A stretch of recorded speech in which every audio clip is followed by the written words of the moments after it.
নমস্কার বন্ধুরা, আমি তুহিন আর আমার কিচেনে আপনাদের সবাইকে স্বাগত। বর্ষার দিনগুলোতে কে না খিচুড়ি খেতে ভালোবাসে।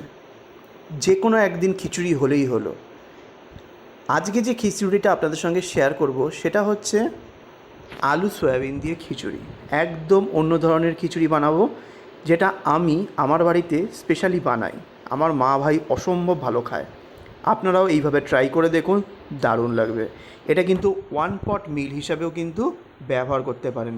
যখন লাঞ্চে নিয়ে যাবেন এইভাবে নিয়ে যেতে পারেন। এই বর্ষার সিজনগুলোতে দারুণ লাগে, শীতের সময়ও দারুণ লাগে।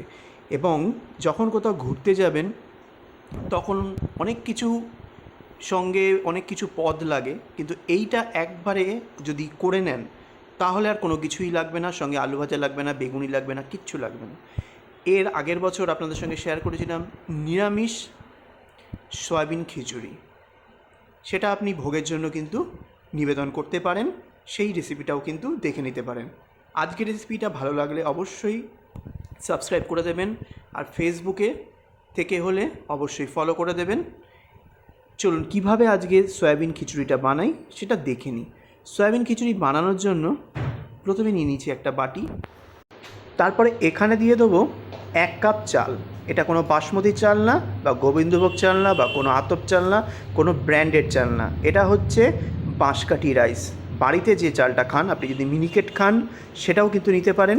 বাড়িতে যে চাল খান আপনারা সেইটাই আপনারা ব্যবহার করবেন। আমি এখানে 1 কাপ চাল নিলাম। এর মধ্যে আমি নিয়েছি হচ্ছে 250 গ্রাম, মানে আমার কাপটা মেজারমেন্ট হচ্ছে 250 গ্রাম।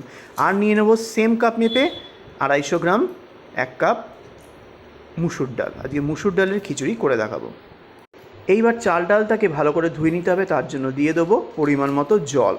জলটা দিয়ে হাত দিয়ে কচলে কচলে কিন্তু চাল ডালটা ধোবেন। দেখুন পুরো কিন্তু জলটা নোংরা হয়ে গেল। এটাকে 3-4 বার করে চেঞ্জ করে করে ধোবেন, যতক্ষণ না চাল ডালের জল স্বচ্ছ হচ্ছে। দেখুন চাল ডাল আমার ধোয়া হয়ে গেছে। চলুন এভাবে কীভাবে রান্না করি এবং চটজলদি কীভাবে রান্না হবে। আপনারা যদি অফিস আওয়ারে দিতে চান তাড়াহুড়ো করে এই রেসিপিটা কিন্তু দিতে পারেন।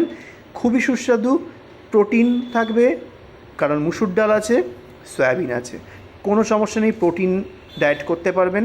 সিম্পলভাবে এই রেসিপিটা বানিয়ে নিন। এইবার একটা কড়াই নিয়ে নিয়েছি, কড়াইটাকে ভালো করে গরম করে নিয়েছি। দিয়ে দেবো এর মধ্যে 2 চামচ পরিমাণে, মানে 2 টেবিল চামচ পরিমাণে সর্ষের তেল।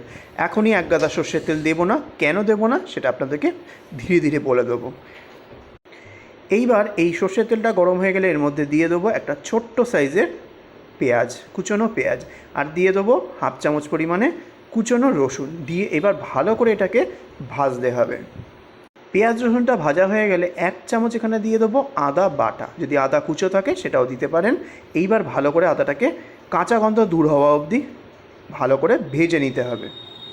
তারপরে দিয়ে দেবো এখানে আলুর টুকরো, 2টো মিডিয়াম সাইজের আলু এর মধ্যে ডুমো ডুমো করে কেটে দিয়ে দিলাম। এবার অল্প করে দিয়ে দেবো একটু লবণ, আলুটা যাতে সুন্দরভাবে সেদ্ধ হয়। 1 চামচ দিয়ে দেবো হলুদ গুঁড়ো, 1 চামচ দিয়ে দেবো ধনের গুঁড়ো, 1 চামচ দিয়ে দেবো জিরের গুঁড়ো, 1/2 চামচ দিয়ে দেবো red chilli powder, Kashmiri red chilli powder. এবার খুবই সামান্য একটুখানি জল দেবো, দিয়ে ভালো করে কষতে হবে এই মশলা আর আলুটাকে। তারপরে দিয়ে দেবো মিডিয়াম সাইজের একটু স্লাইস করে কেটে নেওয়া টমেটো। একটাই দিলাম, আরেকটা পরে দেবো। এরপর দিয়ে দেবো গরম জলে ভিজিয়ে রাখা আর জল নিংড়ে নেওয়া সয়াবিন। কিছুটা পরিমাণে দিয়ে দেবো, যতটা খেতে আপনারা পছন্দ করবেন। এইবার সব মশলার সাহায্যে এইবার সয়াবিন আলুটাকে কষতে হবে। যত ভালো করে কষবেন সয়াবিনের তত স্বাদ বাড়বে এবং আলুর স্বাদ বাড়বে। এবার একটা ঢাকা চাপা দিয়ে ফ্লেমটা লোতে দিয়ে 10 মিনিট এভাবে রেখে দেবো, যাতে মশলাটা ভালো করে অ্যাবজর্ব করতে পারে। ঠিক 10 মিনিট বাদে ফিরে এলাম, ঢাকনাটা তুলে নিলাম। দেখুন খুব সুন্দরভাবে কষানো হয়ে গেছে। এইবার ধুয়ে রাখা চাল ডালটা এর মধ্যে দিয়ে দেবো। এইবার ভালো করে চাল ডালটাকে মশলার সঙ্গে কিছুক্ষণ কষে নিতে হবে। ভালো করে যখন কিছুক্ষণ কষে নেওয়ার পর এর মধ্যে দিয়ে দেবো পরিমাণ মতো জল। আপনারা খিচুড়িটাকে পাতলা খেতে চান, বা সেমি থিক খেতে চান, বা টাইট খেতে চান, সেই বুঝে কিন্তু জল দেবেন। সেই মেজারমেন্টটা কিন্তু আপনাদেরকে বলছি না। আমি এখানে প্রায় 700 থেকে 750 ml জল দিয়েছি। আমি সেমি থিক একটু খিচুড়ি খাবো, মানে থকথকে টাইপের। এইবার আরেকটা ছোটো সাইজের টমেটো ডুমো ডুমো করে কেটে এর মধ্যে দিয়ে দেবো। টেস্টটা এতে কিন্তু খুব বেটার হয়, প্লাস হচ্ছে খিচুড়ি খাওয়ার সঙ্গে টমেটোটা একটু যদি ডলে খান মুখের টেস্টটাও কিন্তু দারুণ আসে। চিড়ে নেওয়া 6টা কাঁচা লঙ্কা দিয়ে দেবো ঝালের জন্য। স্বাদ অনুযায়ী দিয়ে দেবো লবণ, হাফ চা চামচ বা স্বাদ অনুযায়ী দিয়ে দেবো চিনির গুঁড়ো মিষ্টি। তারপরে হাতা দিয়ে ভালো করে মিক্স করে নিতে হবে আর হাই ফ্লেমে ফুটতে দিতে হবে। দেখুন চাল ডালটা হাই ফ্লেমে টকবক করে ফুটতে শুরু করেছে। এইভাবে কিন্তু ফুটিয়ে নিতে হবে টানা 15 মিনিট। কোনো ঢাকা চাপা দিয়ে আমি কিন্তু এই রান্নাটা করব না। টকবক করে ফুটবে আর হাতা দিয়ে মাঝে মধ্যে একটুখানি নাড়িয়ে দেবেন, নিচের চাল ওপরে আর ওপরের চাল নিচে দিয়ে চলে গেলে কিন্তু সুন্দরভাবে সুসিদ্ধটা হবে। টানা 15 মিনিট হাই ফ্লেমে ফুটিয়ে নেওয়ার পর টেক্সচারটা এসেছে ঠিক এরকম। হাতা দিয়ে তুলে দেখাচ্ছি। এবার একটা চালের দানা তুলে টিপে দেখবেন, দেখুন সুন্দরভাবে কিন্তু নরম হয়ে গেছে, এখনও কিন্তু গোটা গোটা চাল রয়েছে। এইবার এই মুহূর্তে ফ্লেমটাকে কিন্তু লোতে দিয়ে দিতে হবে, দিয়ে ঢাকনা দিয়ে ঢেকে রাখতে হবে। তার আগে আলুটাকে চেক করে নেব। দেখুন আলুর টুকরোটা কিন্তু দুখণ্ড হয়ে গেল ইজিলি খুন্তি দিয়ে কাটতেই। এইবার যেটুকু যদি শক্ত থাকে সেটা কিন্তু এই গরমের মধ্যে দমে থাকলেই সুসিদ্ধ হয়ে যাবে, এর থেকে বেশি সিদ্ধ করলে আলু খুঁজে পাবেন না। খিচুড়িটাকে এবার ঢাকা দিয়ে রেখে দিয়ে আমরা একটা স্পেশাল তড়কা বানিয়ে দেবো, যেটা ছাড়া এই খিচুড়ির স্বাদ কিন্তু তেমন ভালো আসবে না। এইবার একটা প্যান নিয়ে নিয়েছি। প্যানটাকে হাই ফ্লেমে গরম করে নিয়ে 2 চামচ সাদা তেল দিয়ে দিলাম আর দিয়ে দেবো 1.5 চা চামচ গাওয়া ঘি। ঘিটাকে ভালো করে মেল্ট হতে দিতে হবে। ঘিটা মেল্ট হয়ে গেলে হাফ চা চামচ দিয়ে দেবো সাদা জিরে।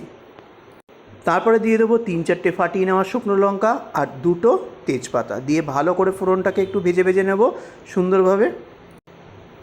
এবার দিয়ে দেবো 1.5 থেকে 2 টেবিল চামচ রসুন কুচো, মাস্ট অবশ্যই দেবেন, এর ফ্লেভারটাই দুর্দান্ত আসে খিচুড়ির মধ্যে। তারপর এখানে দিয়ে দেবো 2টো মিডিয়াম সাইজের কুচোনো পেঁয়াজ। পেঁয়াজটাকে এবার লাল লাল করে ভাজতে হবে, কোনো লবণ কিন্তু এখানে দেবেন না, খিচুড়িতে যা লবণ দেওয়ার দেওয়া হয়ে গেছে। এইভাবেই ভাজতে হবে বেরেস্তার মতো করে। আশা করি বুঝতে পেরেছেন বেরেস্তা দিলে কতটা সুস্বাদু হয়। বিরিয়ানি যখন সুস্বাদু হয় খিচুড়িতে সুস্বাদু হতে বাধ্য। খুব ভালো করে দেখুন আমি পেঁয়াজটাকে লাল লাল করে ভেজে নিয়েছি, সঙ্গে রসুনের ফ্লেভার দারুণ বেরোচ্ছে এই মুহূর্তে। এইবার দিয়ে দেবো 1/4 চা চামচ পরিমাণে একটু কাশ্মীরি রেড চিলি পাউডার দিয়ে ভালো করে মিক্স করে দেবো আর ফ্লেমটা অফ করে দেবো। এই ভাজা বেরেস্তা রসুন তড়কাটা দিয়ে দেবো খিচুড়ির মধ্যে। এইবার হাতা দিয়ে ভালো করে খিচুড়ির সঙ্গে এই বেরেস্তাটাকে মিক্স করে দেবো। কী যে অপূর্ব গন্ধ বেরোচ্ছে বলে বোঝাতে পারবো না। একবার এইভাবে ট্রাই করে দেখবেন, খিচুড়ির স্বাদ বদলে যাবে। আর রেসিপিটা ভালো লাগলে অবশ্যই কমেন্ট করে যাবেন কেমন লাগলো। ফেসবুক থেকে যারা দেখছেন তারা ইউটিউবে কিন্তু অবশ্যই চলে আসবেন সাবস্ক্রাইব করে, আর বেল আইকন ক্লিক করতে ভুলবেন না যেন। আর যারা ইউটিউবে আছেন তারা সেম নামে ফেসবুকেও পেজ আছে, আপনারা চলে আসতে পারেন এবং আমার রেসিপিগুলো দেখতে পারেন। এবার ভালো করে মিক্স করা হয়ে গেছে। এইবার ওপর থেকে দিয়ে দেবো সামান্য একটুখানি গরম মশলা, একদম দারুণ গন্ধ বেরোনোর জন্য।